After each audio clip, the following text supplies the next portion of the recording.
Using Smart Lock. Choose one-time password to create it valid for every 10 minutes. Choose User Management to add users and unlock method. Fingerprint.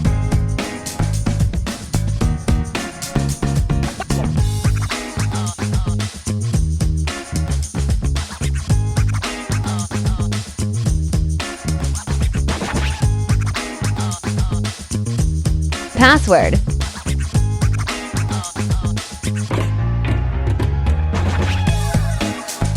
Unlock by fingerprint.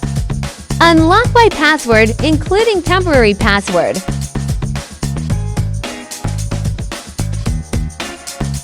Unlock by app one-tap. Unlock by backup key.